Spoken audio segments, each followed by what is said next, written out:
శాసన పరిషత్తు చైర్మన్ గారు, గౌరవనీయులైన శాసనసభ స్పీకర్ గారు, గౌరవనీయులైన ముఖ్యమంత్రి గారు, గౌరవనీయులైన మంత్రిమండలి సభ్యులు, గౌరవనీయులైన శాసన పరిషత్ శాసనసభ సభ్యులను, శ్రమించే తత్వం గల శాంతి కాములైన యావత్ తెలంగాణ ప్రజానీకాన్ని ఈ బడ్జెట్ సమావేశానికి నేను సాదరంగా ఆహ్వానిస్తున్నాను.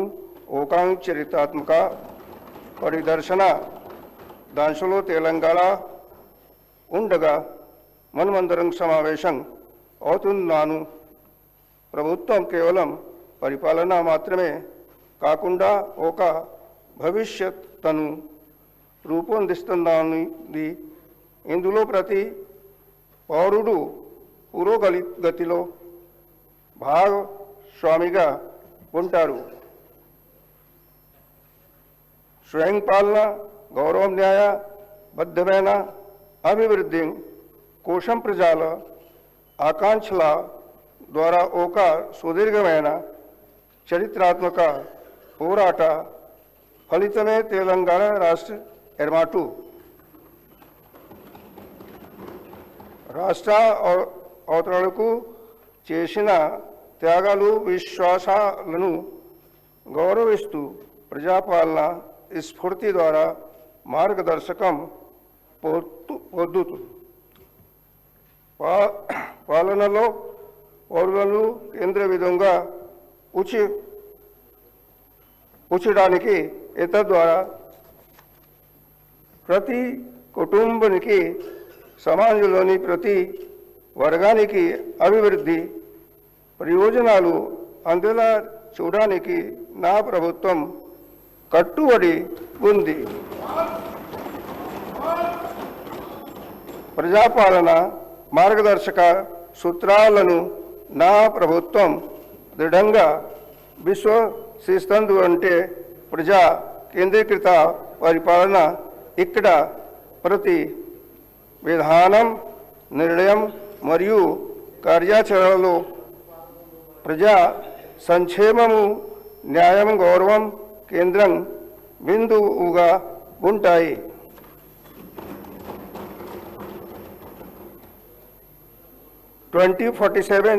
తెలంగాణ రైజింగ్ దిశగా మనము అడుగులు వేస్తున్నాం.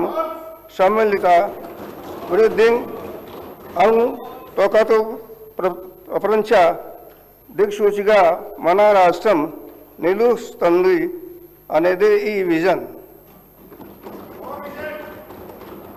గత సంవత్సర కాలంలో సాహసోపేతమైన సంస్కరణలు, సంక్షేమ పథకాలు అందరికీ అందేలా మనం పటిష్టమైన పునాదులను వేశాం.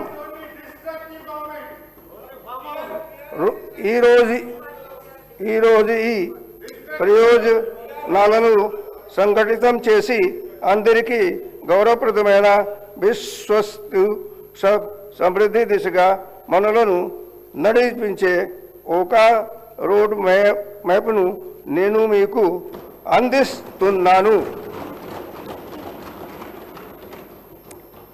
माननीय सदस्यगण, जैसे जैसे हम भारत की स्वतंत्रता के शताब्दी वर्ष की ओर बढ़ रहे हैं, सरकार ने महत्वाकांक्षी तेलंगाना राइजिंग विजन 2047 दस्तावेज प्रस्तुत किया है। यह दस्तावेज भारत सरकार के विकसित भारत 2047 विजन के अनुरूप और नीति आयोग के साथ साथ हैदराबाद के प्रतिष्ठित संस्थानों इंडियन स्कूल ऑफ बिजनेस और नालसार विश्वविद्यालय के परामर्श से तैयार किया गया है। हम अब धीमी प्रगति से आगे बढ़कर तीव्र आर्थिक विस्तार की ओर बढ़ रहे हैं। अपनी वर्तमान आर्थिक मजबूती की ठोस नींव पर खड़े होकर हमने एक परिवर्तनकारी लक्ष्य निर्धारित किया है। साल 2047 तक तेलंगाना को 3 ट्रिलियन डॉलर की व्यवस्था बनाना, जिनका अंतरिम लक्ष्य 2034 तक 1 ट्रिलियन डॉलर तक पहुंचना है। भारत की अर्थव्यवस्था निरंतर प्रगति का प्रदर्शन कर रही है, जहां राष्ट्रीय विकास दर 8%, महंगाई दर 1.72% अनुमानित है और राष्ट्रीय प्रति व्यक्ति आय में भी लगातार सुधार देखा जा रहा है। इस संदर्भ में तेलंगाना की अर्थव्यवस्था अत्यंत सुदृढ़ और लचीली बनी हुई है। वर्ष 2025-26 के लिए राज्य का सकल राज्य घरेलू उत्पाद 17.82 लाख करोड़ रुपए है, जो 10.7% की प्रभावशाली विकास दर को दर्शाता है। भारत की कुल जीडीपी में तेलंगाना का योगदान 4.99% है। हमारे राज्य की प्रति व्यक्ति आय 4,18,931 रुपये तक पहुंच गई है।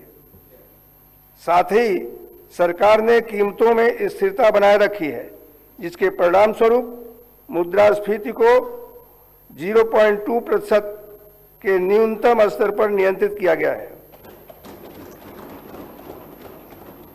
पिछले 2 वर्षों के दौरान मेरी सरकार ने राज्य की अर्थव्यवस्था को सुदृढ़ करने के लिए कई केंद्रित और ठोस कदम उठाए हैं। बेहतर सिंचाई सहायता और किसान केंद्रित पहलों के माध्यम से कृषि उत्पादकता में उल्लेखनीय सुधार हुआ है। साथ ही निवेश प्रोत्साहन और ईज ऑफ डूइंग बिजनेस में सुधार के जरिए औद्योगिक विकास को निरंतर बढ़ावा दिया गया है। इसके साथ ही आईटी, व्यापार, पर्यटन और अन्य उभरते क्षेत्रों में वृद्धि के साथ सेवा क्षेत्र का भी विस्तार जारी है। विभिन्न क्षेत्रों में किए गए इन समन्वित प्रयासों ने राज्य की मजबूत और निरंतर आर्थिक प्रगति में महत्वपूर्ण योगदान दिया है। The government has adopted the Cure Pure Rare framework as a polycentric strategy to ensure balance and inclusive development across the state, moving beyond the Hyderabad-centric growth model. Under this approach, the core urban region core will evolve into a net zero, knowledge-driven global hub.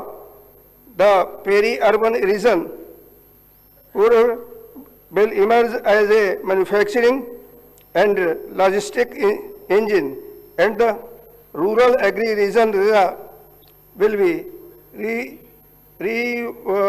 revitalized through climate-smart agriculture, ecotourism, and food processing, together creating a unified, resilient, and future-ready state economy. We are operating the core urban region economy model to ensure sustainable and equitable growth. Telangana is urbanizing rapidly as urban population in projected to reach 53.8% by 2031. In view of this, recently my government has trifurcated the GHMC into 3 separate identity: Cyberabad Municipal Corporation, Malkajgiri Municipal Corporation, and the reconstituted GHMC. This restructuring of the municipal area will enable closer supervision of civic services, quicker grievances redressal, improved infrastructure planning, and more balanced urban development. It will strengthen democratic decentralization by bringing urban governance closer to the people in the true spirit of the 74th Constitutional Amendment. The government also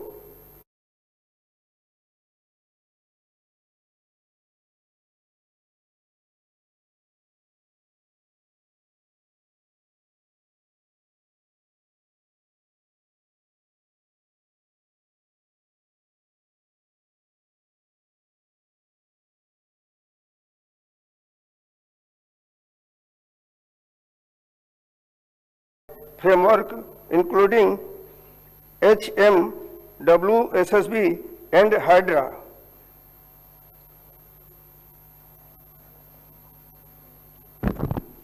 The enhanced law enforcement and administrative efficiency, and government has reorganized the Hyderabad police jurisdiction into 4 commissionerates: Hyderabad, Cyberabad, Malkajgiri, and the newly established future city commissionerate across the metropolitan region. Cure क्षेत्र को प्रदूषणकारी उद्योगों से मुक्त करने के लिए सरकार ने HILT नीति के तहत प्रदूषण फैलाने वाले उद्योगों को ORR के बाहर स्थानांतरित करने का निर्णय लिया है। सरकार ने इलेक्ट्रिक वाहनों को अपनाने को प्रोत्साहित करने का निर्णय लिया है और इलेक्ट्रिक वाहनों को लाइफ टैक्स से छूट देने का आदेश जारी किए हैं। इसकी शुरुआत के तौर पर सरकार क्योर क्षेत्र में एकल उपयोग प्लास्टिक के उपयोग पर प्रतिबंध लगाने की योजना बना रही है।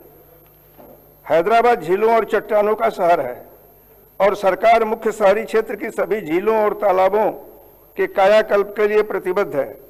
नवनिर्मित हाइड्रा ने 1045 एकड़ से अधिक सार्वजनिक भूमि और जल निकायों को अतिक्रमण मुक्त कराया है, जिसमें लगभग 60,000 करोड़ रुपए मूल्य की शहरी संपत्तियों को सुरक्षित किया गया है। बतुकम्मा, कुंटा, नल्ला चेरू और बामरुक उद्दीन दौला झीलों को हाल ही में मुक्त करा करके उनका पुनरुद्धार किया गया है। ये सभी मुक्त कराए गए तालाब विकास केंद्रों के रूप में उभरेंगे, जो एक फलते फूलते झील अर्थव्यवस्था लेक इकोनॉमी को बढ़ावा देंगे और महिलाओं को अस्थायी आजीविका के अवसरों के माध्यम से सशक्त बनाएंगे। The government is revitalizing Hyderabad ecological corridor through the 55-kilometer Mushi riverfront transformation project extending from the Usman Sagar and Himayat Sagar reservoir to Gandhi Sarovar. Phase 1 of the project is currently under implementation as part of Mushi rejuvenation. Godavari phase 2 and 3 projects are already sanctioned and work in brisk progress. This project will provide 2.5 TMC water for Musi rejuvenation by linking Usman Sagar and Himayat Sagar, and 300 MGD drinking water to Cure area. As a part of Musi rejuvenation, by 45 STP are operational and 39 STP are under construction. The treated water will be supplied to a data center, landscaping of ORR, other industrial use and construction industry. The government is undertaking the prestigious Gandhi Sarovar project at the confluences of the Musha and Isha reevaluate is envisioned as a world-class experimental center dedicated to the teaching of Mahatma Gandhi. Outer road ring और 360 kilometre लंबे regional ring road के बीच स्थित peri urban reason economy का उद्देश्य राज्य के विनिर्माण MSME cluster eco industrial park और लॉजिस्टिक के प्राथमिक केंद्र के रूप में कार्य करना है। औद्योगिक क्षेत्र अब हमारी अर्थव्यवस्था में 3.04 लाख करोड़ रुपए का योगदान दे रहा है। तेलंगाना का पश्चिमी क्षेत्र यानी कोंडांगल क्षेत्र अगले कुछ वर्षों में एक औद्योगिक केंद्र बनने जा रहा है। सरकार ने परिवर्तनकारी विकास के हिस्से के रूप में multi product industrial park Kodangal के अलावा आगामी रेडियल रोड सेकेंड से सटे बड़े औद्योगिक पार्कों के लिए भूमि अधिग्रहण की योजना बनाई है। रेडियल रोड के साथ साथ बिजली और पानी की उपयोगिता की भी योजना बनाई जा रही है। मल्टी प्रोडक्ट इंडस्ट्रियल पार्क कोंडागल के हाउसिंग लेआउट का काम तेज गति से चल रहा है और जल्द ही यहाँ बुनियादी ढांचे का काम शुरू किया जाएगा। 3245 एकड़ में फैली राष्ट्रीय औद्योगिक गलियारा जहीराबाद औद्योगिक स्मार्ट सिटी, जिसे भारत सरकार के national industrial corridor development and implementation trust के साथ मिलकर शुरू किया गया है, अब एसपीबी द्वारा ईपीसी अनुबंध प्रदान करने और अन्य गतिविधियों के साथ परिचालन में आ रही जहीराबाद NIMZ के हिस्से के रूप में योजनाबद्ध शेष भूमि अधिग्रहण की प्रक्रिया को भी तेज किया जा रहा है।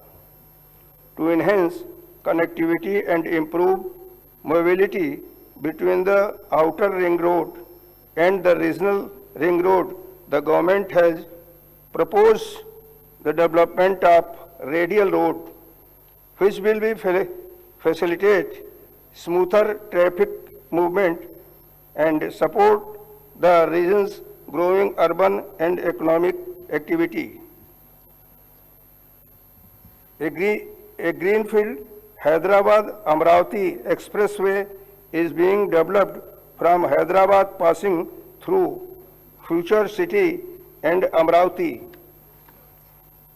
and extending up to Bandar Port to strengthen regional connectivity and facilitate faster movement of people and goods. हाल ही में भारत सरकार ने हैदराबाद से बेंगलुरु, चेन्नई और पुणे के लिए 3 हाई स्पीड बुलेट ट्रेनों की घोषणा की है। सरकार यह सुनिश्चित करने के लिए सभी आवश्यक कदम उठाएगी कि शमशाबाद को बुलेट ट्रेन के एक प्रमुख केंद्र के रूप में विकसित किया जाए, जिससे क्षेत्रीय संपर्क मजबूत होगा और राज्य के आर्थिक विकास को गति मिलेगी। To improve air connectivity in the region, Government of India has also approved proposal for establishment of 2 airports at Warangal and Adilabad. The government is taking measures to ensure speedily establishment to these airports. The Future City Development Authority, constituted on 12 March 2025, spans about 765 square kilometer, 56 villages and 7 mandals, and will anchor industrial and urban growth in the rural region. At the core will be Bharat Future City, a 30,000 acre greenfield smart city designed on the 15-minute city model with walkable mixed-use neighborhood development premises have commenced and comprehensive master plan for FCDA is being prepared to guide long-term growth and driving Telangana future economy.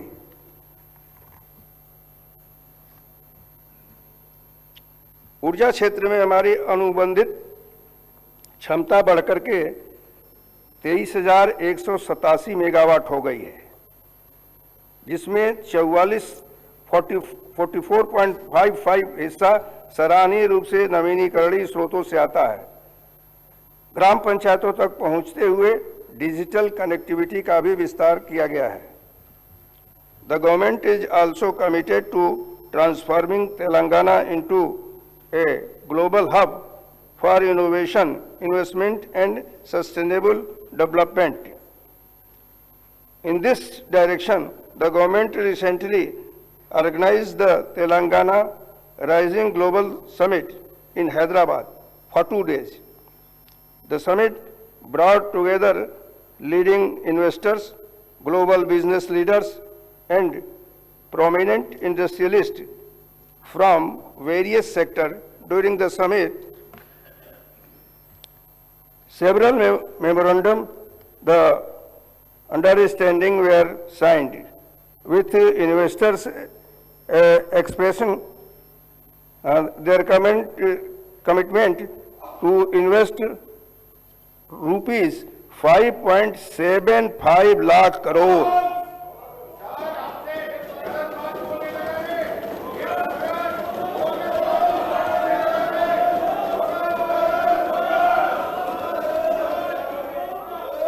These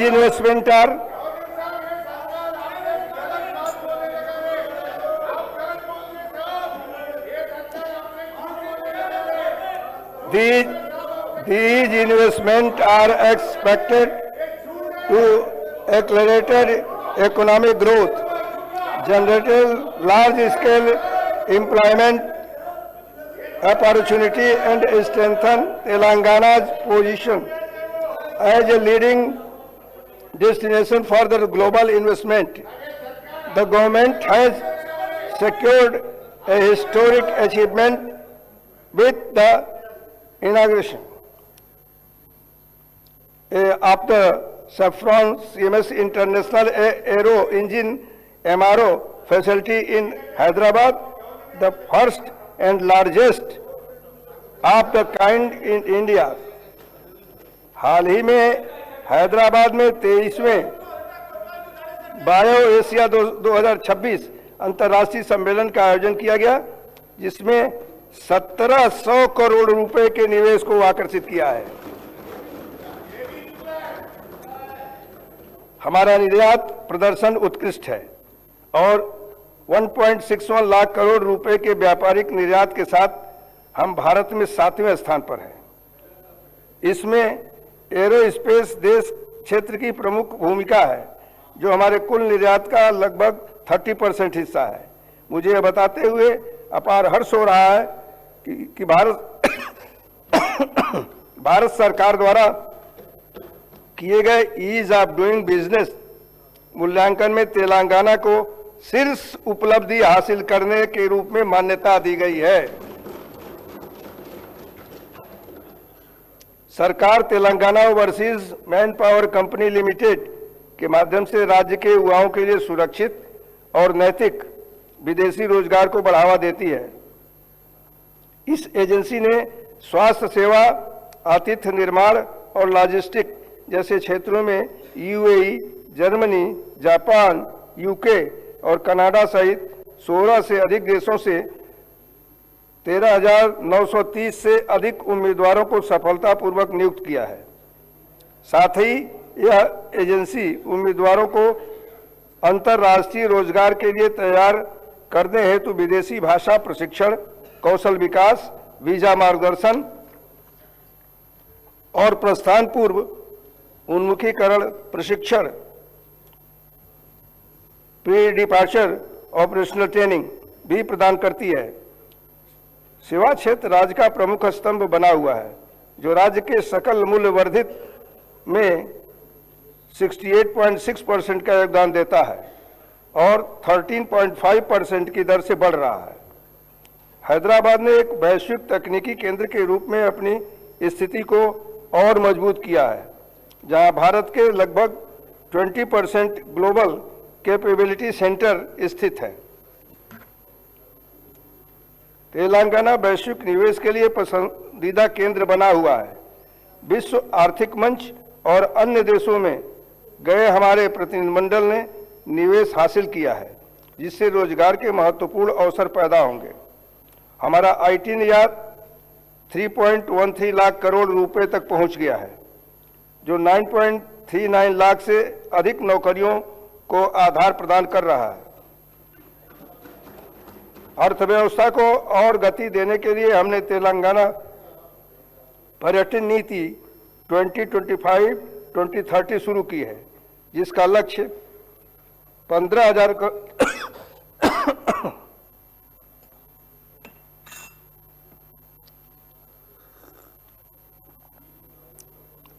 crore रुपए का निवेश और 3 लाख नौकरियों का सृजन करना है। We hub समावेशिता को बढ़ावा देना जारी रखे हुए हैं, जो सभी 33 जिलों में 700 से अधिक महिला उद्यमियों को सहायता प्रदान कर रहा है। सरकार ने दावोस में एक नई next gen life sciences policy 2026 और 2030 का अनावरण किया है, जिसका उद्देश्य 2030 तक तेलंगाना को एआई अनुसंधान एवं विकास और उन्नत विनिर्माण पर ध्यान केंद्रित करते हुए दुनिया के शीर्ष 5 वैश्विक लाइफ साइंसेज क्लस्टरों में से एक के रूप में स्थापित करना है। लाइफ साइंसेज क्षेत्र ने 73,360 करोड़ रुपए का निवेश आकर्षित किया है, जिससे 1 लाख से अधिक प्रत्यक्ष और 2.5 लाख अप्रत्यक्ष नौकरियां सृजित हुई हैं।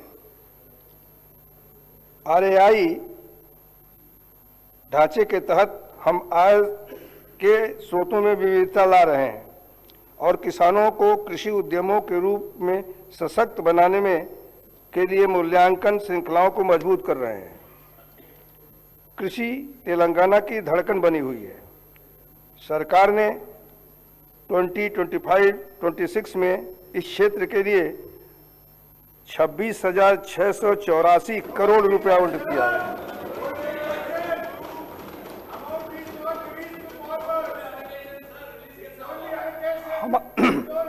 हमारा खाद्यान्न उत्पादन रिकॉर्ड 236.87 लाख मीट्रिक टन पहुंच गया है, जिसमें धान, मक्का और कपास का वर्चस्व कायम है। इसके अतिरिक्त पशुपालन और मत्स्य पालन में भी स्वस्थ वृद्धि देखी गई है, जो राज्य की अर्थव्यवस्था में 1.11 लाख करोड़ रुपए का योगदान कर रहे हैं। किसानों के प्रति अपनी प्रतिबद्धता को प्रदर्शित करते हुए वानकलम 2025 के दौरान हमने निवेश सहायता योजना रैतु भरोसा के तहत मात्र 9 दिनों के भीतर 8,744 करोड़ रुपए जारी किए हैं।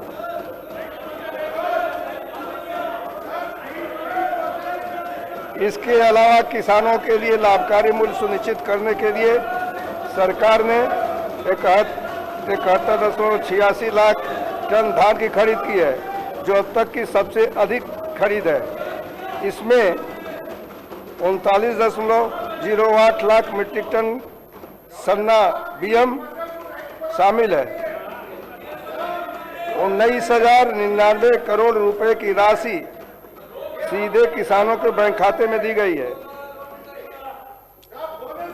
कृषि को लाभदायक बनाने के लिए हमने सन्न रकम धान के लिए 500 रुपये प्रति क्विंटल का बोनस जारी किया है, जिससे लाखों किसानों को लाभ हो रहा है और चावल की उत्कृष्ट किस्म की खेती को बढ़ावा मिल रहा है। साथ ही सरकार ने 2 लाख रुपए का ऋण माफी योजना को सफलतापूर्वक लागू किया है, जिससे 20,616 करोड़ रुपए के व्यय के साथ 25 लाख से अधिक किसानों का कर्ज का बोझ कम हुआ है। सरकार पारंपरिक बिजली के पंप सेटों को सौर ऊर्जा संचालित पंप सेटों में बदलने का ये कदम उठा रही है। यह पहल संधारणीय ऊर्जा सस्टेनेबल एनर्जी के प्रयोग को बढ़ावा देने के साथ साथ किसानों को विश्वसनीय और पर्यावरण की अनुकूल सिंचाई सुविधा प्रदान करने में सहायता करेगी। भूमि संबंधी मुद्दों के अस्थायी समाधान के लिए सरकार ने तेलंगाना भू भारती अधिनियम 2025 लागू किया है, जिसके तहत एक अद्वितीय भू आधार भूमि पहचान प्रणाली शुरू की गई है। जमीनी स्तर पर भूमि प्रशासन को मजबूत करने के लिए विभिन्न स्तरों को 8,900 कर्मचारियों को तैनात किया गया है, जिसमें 5,010 ग्राम पालन अधिकारी और 3,520 लाइसेंस प्राप्त सर्वेक्षक शामिल हैं। यह पहल किसानों की समस्याओं के समाधान और भूमि संबंधी शिकायतों के त्वरित निपटारे में मदद करेगी। इस वर्ष 3.76 लाख नए पट्टादार पासबुक जारी किए गए हैं। भू भारती अधिनियम की परिकल्पना के अनुसार किसानों की सुविधा के लिए पंजीकरण, राजस्व और सर्वेक्षण गतिविधियों को एक ही प्लेटफॉर्म पर लाया जा रहा है। मेरी सरकार सिंचाई क्षेत्र को सर्वोच्च प्राथमिकता देती है और कृष्णा तथा गोदावरी नदियों के पानी के बंटवारे में राज्य के हितों की रक्षा के लिए सभी मंचों पर दृढ़ता से हर संभव उपाय कर रही है। 2004 से जलमग्न के तहत शुरू की गई लंबे समय से लंबित परियोजनाओं और 2014 एवं 2015 में शुरू की गई कुछ परियोजनाओं को पूरा करने के लिए सरकार ने अगले कुछ महीनों में लंबित भूमि अधिग्रहण और R&R को पूरा करने का निर्णय लिया है। सरकार का लक्ष्य अगले 3 वर्षों में सभी चल रही सिंचाई परियोजनाओं को पूरा करना है। आने वाले 3 वर्षों में इन सभी परियोजनाओं पर ध्यान केंद्रित करके एक बड़ा आयकट विकसित किया जाएगा। सरकार सिंचाई में निरंतर निवेश, वैज्ञानिक नवाचार और बाजार संपर्क के माध्यम से कृषि को मजबूत करने के लिए दृढ़ संकल्पित है, ताकि तेलंगाना के किसान न केवल चुनौतियों का सामना कर सकें बल्कि समृद्ध भी हो।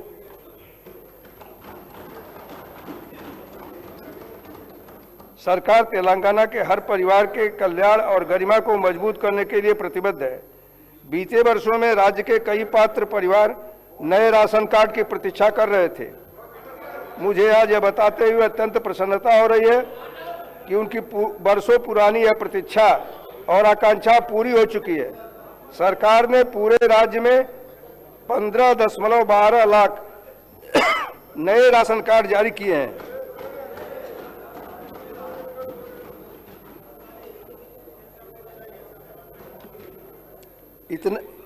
इतना ही नहीं, जो राशन कार्ड पहले से मौजूद थे उनमें भी 19.44 लाख नए सदस्यों को नाम जोड़े गए हैं। इसके अतिरिक्त मौजूदा राशन कार्डों में 19.44 लाख नए नाग सदस्यों को जोड़ा गया है। वर्तमान में 1.05 करोड़ राशन कार्ड मौजूद हैं, जो 3.38 करोड़ यूनिट को कवर करते हैं, जिससे यह सुनिश्चित होता है कि बड़ी संख्या में परिवारों को सार्वजनिक वितरण प्रणाली का लाभ मिले। सरकार सार्वजनिक वितरण प्रणाली के तहत सभी उचित मूल्य की दुकानों के माध्यम से महीन चावल वितरण योजना भी लागू कर रही है। इस पहल के तहत प्रत्येक लाभार्थी को 6 किलो महीन चावल मिल रहा है, जिससे पूरे राज्य में लगभग 3.38 करोड़ लोग लाभान्वित हो रहे हैं। यह कदम खाद्य सुरक्षा सुनिश्चित करने और लोगों को प्रदान किए जाने वाले खाद्यान्न की गुणवत्ता में सुधार के लिए हमारी प्रतिबद्धता को दर्शाता है। गरीबों के लिए आवास की सर्वोच्च प्राथमिकताओं में से एक है इंदिरम्मा इंदलू योजना के तहत सरकार ने 4.5 लाख घर बनाने का महत्वाकांक्षी लक्ष्य रखा है, जिसके तहत प्रत्येक विधानसभा क्षेत्र के लिए 3,500 घर आवंटित किए गए हैं। यह योजना 22,500 करोड़ रुपए के कुल परिव्यय के साथ लागू की जा रही है। अब तक 3,24,536 घरों को मंजूरी दी जा चुकी है और 2,62,449 घर वर्तमान में निर्माण के विभिन्न चरणों में हैं।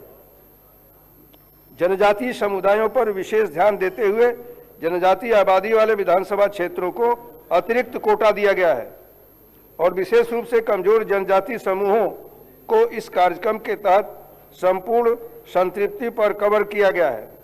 निर्माण की प्रगति में सहायता के लिए सरकार विभिन्न चरणों में पूरे हुए घरों के लिए पहले ही 5,73,84 करोड़ रुपए जारी कर चुकी है।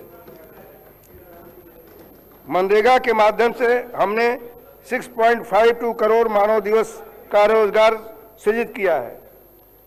महिला सशक्तिकरण हमारी ग्रामीण राजनीति के केंद्र में है।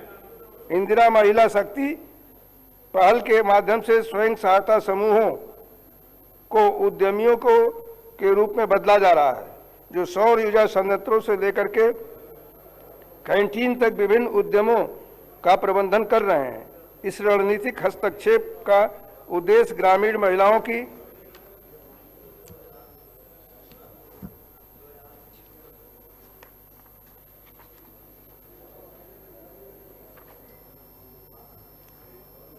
महिलाएं हमारी प्रगति की मशाल वाहक है। महालक्ष्मी योजना अपनी सफलता के पथ पर निरंतर अग्रसर है। इस योजना के अंतर्गत महिला यात्रियों को अब तक 269.68 करोड़ निःशुल्क बस यात्राओं का लाभ उठाया है। इससे यात्रा व्यय में 9,222 करोड़ से अधिक की संचयी बचत हुई है। यह वित्तीय स्वायत्तता महिलाओं की गतिशीलता और आर्थिक स्वतंत्रता को सुदृढ़ करने में सहायक सिद्ध हुई है।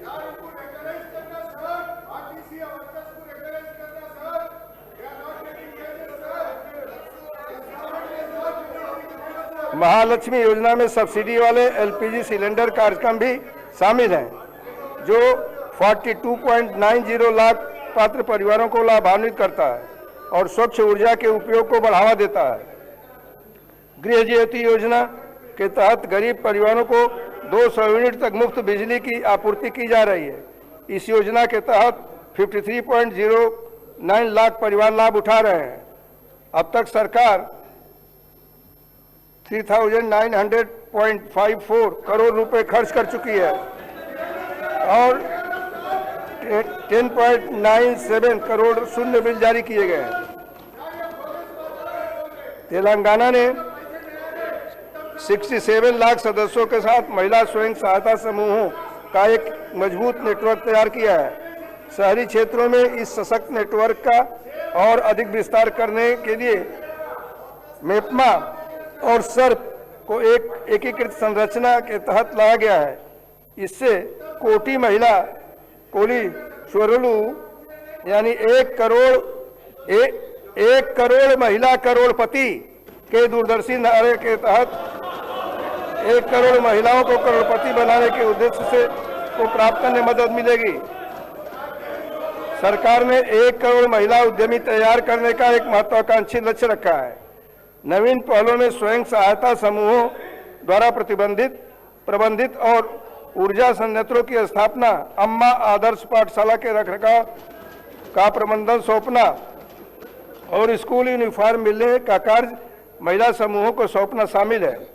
इसके अतिरिक्त हम 10 जिलों में मौजूद भवनों के अलावा 22 जिलों में इंदिरा महिला शक्ति भवन स्थापित कर रहे हैं, जो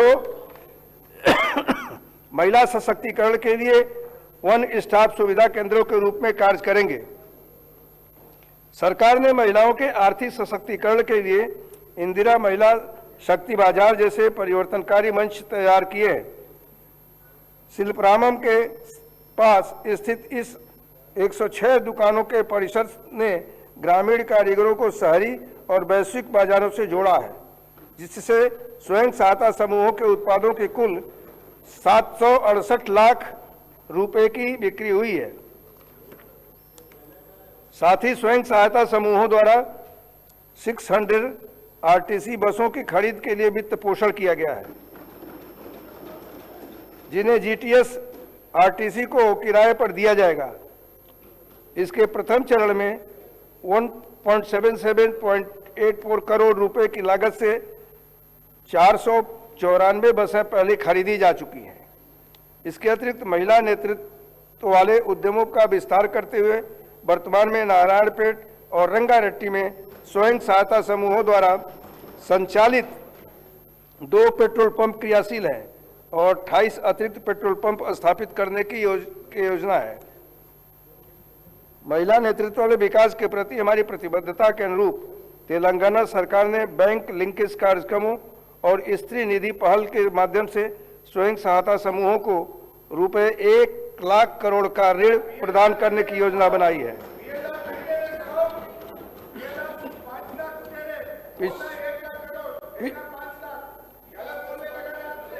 पिछले 2 वर्षों में फरवरी 2026 के अंत तक 57,000 करोड़ से अधिक का ऋण वितरित किया जा चुका है। इस महत्वपूर्ण वित्तीय सहायता से तेलंगाना के ग्रामीण क्षेत्रों में गैर कृषि क्षेत्रों में 8,086.51 करोड़ के आर्थिक मूल्य के साथ साथ 4.70 लाख से अधिक सूक्ष्म उद्यमों का सृजन हुआ है। सरकार दिव्यांग व्यक्तियों के पुनर्वास को सर्वोच्च प्राथमिकता दे रही है और 2 दिव्यांग व्यक्तियों के बीच विवाह के लिए 2 लाख का नगद प्रोत्साहन कर रही है।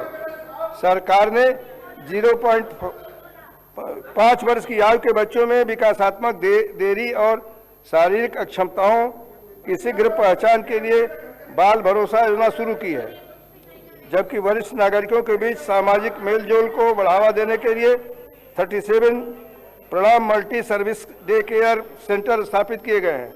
सरकार 34 कामकाजी महिला छात्रावासों का निर्माण कर रही है और 500 पालना घर स्थापित कर रही है। इसके अतिरिक्त मुख्यमंत्री सहायता कोष के माध्यम से पिछले 2 वर्षों में 4,37,086 लाभार्थियों को सहायता प्रदान की गई है। इसके तहत 2,46.35 करोड़ का रिकॉर्ड वितरण किया गया है।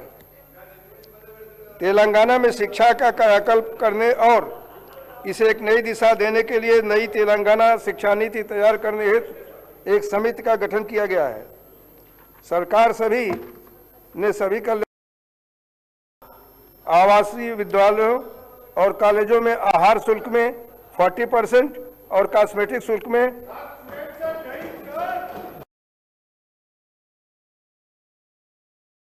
हमें उच्च प्राथमिक स्तर पर कक्षाओं में 1.1 का नामांकन हासिल किया है। अम्मा आदर्श पाठशाला समितियों ने 706 करोड़ की लागत वाले बुनियादी ढांचा कार्यों को सफलतापूर्वक पूरा किया है। सरकार सभी विधानसभा क्षेत्रों में young India integrated residential school स्थापित कर रही है, जिसका उद्देश्य एक ही परिसर में अनुसूचित जात, अनुसूचित जनजात, पिछड़ा वर्ग और अल्पसंख्यक समुदायों के छात्रों को समावेशी शिक्षा प्रदान करना है। हाल ही में भारत सरकार ने बुनियादी ढांचे के उन्नयन के लिए एशियाई और संरचना निवेश बैंक से 4,903.44 करोड़ रुपए और यंग इंडिया एकीकृत आवासीय विद्यालयों के लिए एशियाई विकास बैंक से 4,094 करोड़ रुपए की बाहरी सहायता प्राप्त करने के लिए तेलंगाना सरकार के प्रस्ताव पर अपनी सहमति दे दी है। अटल समर्पण के साथ राज्य की सेवा करने वाले पुलिसकर्मियों को सहायता प्रदान करने के लिए सरकार ने मंचिरेगुला गांव में यंग इंडिया पुलिस आवासीय विद्यालय स्थापित किया है। विशिष्ट प्रतिभाओं को तराशने के लिए सरकार ने भारत में अपनी तरह का पहला डॉक्टर मनमोहन सिंह पृथ्वी विज्ञान विश्वविद्यालय स्थापित किया है और यंग इंडिया शारीरिक शिक्षा एवं खेल विश्वविद्यालय की स्थापना कर रही है। कौशल के अंतर को पाटने के लिए सरकार ने यंग इंडिया स्किल्स यूनिवर्सिटी की स्थापना की है और इंडस्ट्री 4 के कौशल प्रदान करने के लिए IIT को एडवांस टेक्नोलॉजी सेंटर्स के रूप में उन्नत किया है। स्वस्थ तेलंगाना के महत्वाकांक्षी तेलंगाना राइजिंग 2047 विजन को साकार करने और मातृ मृत्यु अनुपात को 6 से नीचे और शिशु मृत्यु दर को 7 से नीचे लाने जैसे परिवर्तनकारी लक्ष्यों को प्राप्त करने के लिए राज्य अपने नैदानिकी और डिजिटल स्वास्थ्य सेवा बुनियादी ढांचे का विस्तार कर रहा है। हम उपचारात्मक से निवारक स्वास्थ्य देखभाल मॉडल की ओर बढ़ रहे हैं, जिसका लक्ष्य 2047 तक स्वास्थ्य व्यय को GSDP के 8% तक बढ़ाना है। हमारे प्रयास मातृ मृत्यु अनुपात में 43 और शिशु मृत्यु दर में 18 की भारी गिरावट में स्पष्ट रूप से दिखाई देते हैं, जो कि 88 और 25, 88 और 25 के अखिल भारतीय मूल्यों से काफ़ी कम है।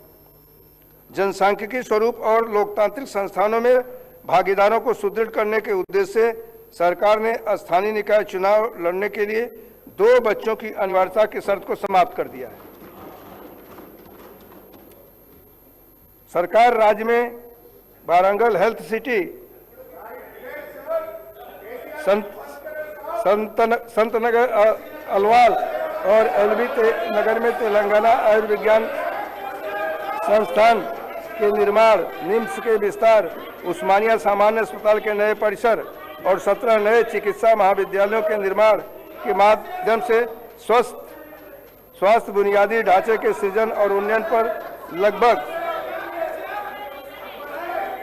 11,000 करोड़ खर्च कर रही है। इन सुविधाओं को इसी वर्ष के अंत तक क्रियाशील बनाने के लिए कदम उठाए जा रहे हैं।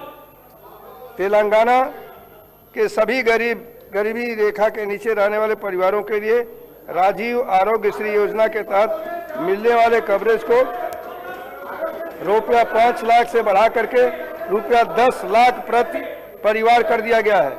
यह कदम सार्वभौमिक स्वास्थ्य कवरेज प्राप्त करने के लिए प्रति सरकार की प्रतिबद्धता को और अधिक सुदृढ़ करता है। जैसा कि महात्मा गांधी ने सटीक रूप से कहा था कि भारत की आत्मा गांव में बसती है, इसी भावना के अनुरूप सरकार ने हाल ही में ग्रामीण और शहरी दोनों क्षेत्रों में स्थानीय निकाय चुनाव शांतिपूर्ण और सुव्यवस्थित ढंग से संपन्न कराए हैं। ये चुनाव लोकतांत्रिक संस्थानों को सुदृढ़ करने और जमीनी स्तर पर सहभागी शासन को गहरा करने की दिशा में एक महत्वपूर्ण कदम है। मैं सभी 1,15,000 निर्वाचित प्रतिनिधियों को बधाई देता हूं और जनता की सेवा में उनके सफल और संतोषजनक कार्यकाल को कामना करता हूं।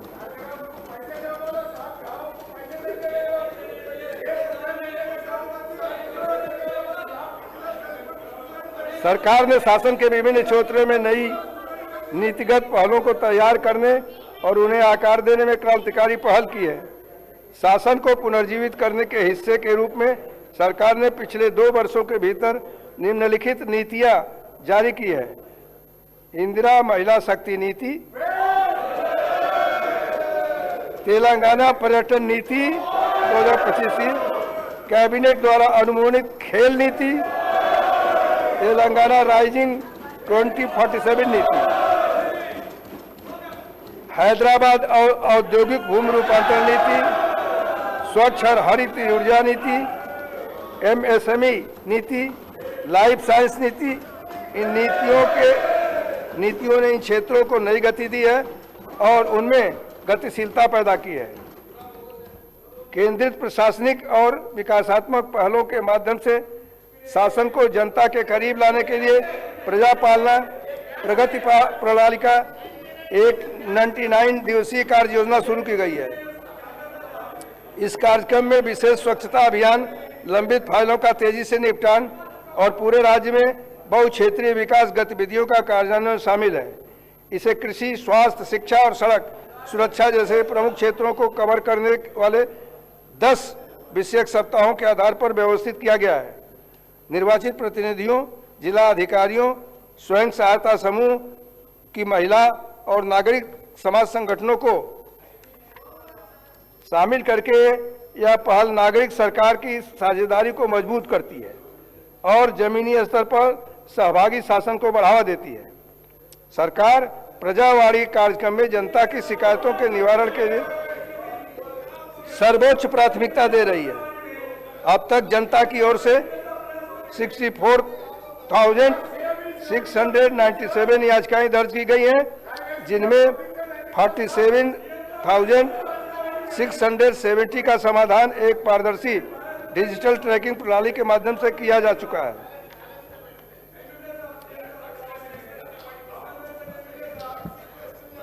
लंबे समय से चली आ रही संरचनात्मक और असमानताओं को दूर करने की दिशा में एक निर्णायक कदम उठाते हुए सरकार ने एक अभूतपूर्व सामाजिक, आर्थिक, शैक्षिक, रोजगार, राजनीतिक और जाति सर्वेक्षण संपन्न किया है।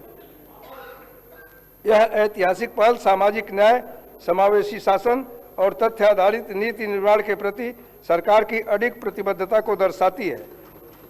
यह सुनिश्चित करते हुए कि हर समुदाय को पहचान मिले और हर आवाज सुनी जाए। सामाजिक, आर्थिक, शैक्षिक, रोजगार, राजनीतिक और जाति सर्वेक्षण के निष्कर्षों के आधार पर सरकार ने पिछड़ा वर्ग के प्रतिनिधित्व को सशक्त बनाने के 2 ऐतिहासिक कानून लागू किए हैं। इनमें तेलंगाना पिछड़ा वर्ग, अनुसूचित जाति और अनुसूचित जनजाति अधिनियम 2025 शामिल है, जो लंबे समय से चले आ रहे हैं। अपर्याप्त प्रतिनिधित्व को दूर करने के लिए शिक्षा और सार्वजनिक रोजगार में 42% आरक्षण प्रदान करता है। साथ ही तेलंगाना पिछड़ा वर्ग और शहरी स्थानीय निकायों में सीटों का आरक्षण अधिनियम 2025 स्थानीय स्वशासन और निर्णय लेने की प्रक्रिया में पिछड़ा वर्ग की सार्थक भागीदारी सुनिश्चित करता है। दोनों विधेयकों को माननीय भारत के राष्ट्रपति की स्वीकृति के लिए भारत सरकार को भेज दिया गया है, जो न्याय और समावेश के प्रति तेलंगाना के प्रयासों में एक महत्वपूर्ण मोड़ है।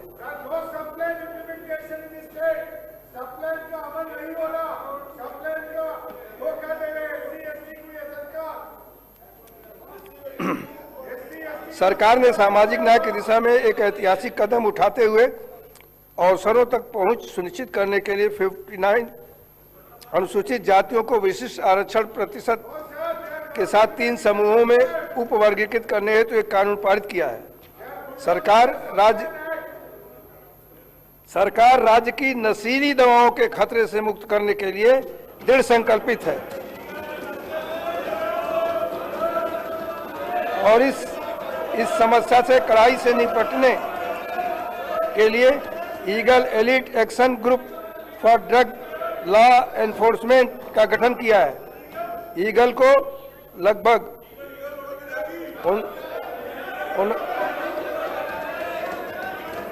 59,000 नशा विरोधी सैनिकों का समर्थन प्राप्त है।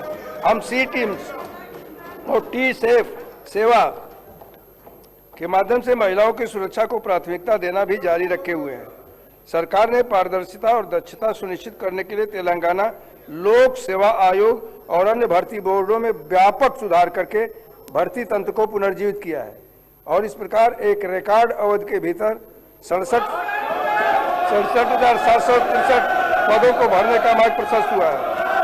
कर्मचारी कल्याण को सर्वोच्च प्राथमिकता देते हुए सरकार ने राज्य के सभी वर्तमान सेवारत कर्मचारियों और 70 वर्ष की आयु तक के पेंशन भोगियों को कवर करने वाली एक व्यापक दुर्घटना बीमा योजना शुरू करके उनकी सुरक्षा और सामाजिक सुरक्षा सुनिश्चित करने के लिए एक ऐतिहासिक कदम उठाया है, जो देश में अपनी तरह की पहल है। इस योजना के तहत दुर्घटना में मृत्यु होने की स्थिति में 1.2 करोड़ 60 वर्ष की आयु तक और 10 लाख का टर्म लाइफ इंश्योरेंस प्रदान किया गया है। इसमें हवाई दुर्घटना के लिए 2 करोड़ का अतिरिक्त कवरेज भी शामिल है। इस योजना के अंतर्गत कुल 7.57 लाख सेवारत और सेवानिवृत्त सरकारी कर्मचारियों को कवर किया जा रहा है। कर्मचारियों के कल्याण, स्वास्थ्य और पारिवारिक सुरक्षा के प्रति दृढ़ प्रतिबद्धता के साथ कैशलेस कर्मचारी स्वास्थ्य योजना को Rajiv Aarogyasri health care trust के माध्यम से लागू किया जाएगा।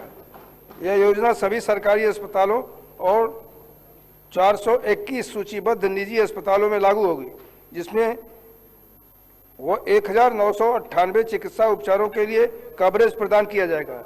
इस योजना के तहत लगभग 23.51 लाख कर्मचारियों उनके आश्रितों को कवर किया जाएगा। तेलुगु सिनेमा में उत्कृष्टता को सम्मानित करने के लिए सरकार ने 2025 में तेलंगाना गदर फिल्म पुरस्कार की स्थापना की है।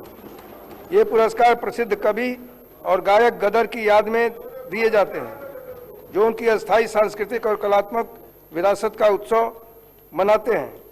हैदराबाद में मिस वर्ल्ड 2025 के 72वें संस्करण की सफलतापूर्वक मेजबानी की, जो अंतर्राष्ट्रीय स्तर के प्रमुख आयोजनों को उत्कृष्टता और वैश्विक मानकों के साथ आयोजित करने के शहर की क्षमता को प्रदर्शित करता है।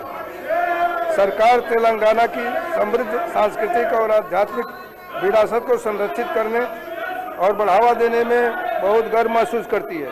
देश के सबसे बड़े आदिवासी समागम के रूप में मान्यता प्राप्त मोदारम समक का सारलम्मा जतारा का आयोजन अत्यंत भव्यता और भक्ति के साथ किया गया।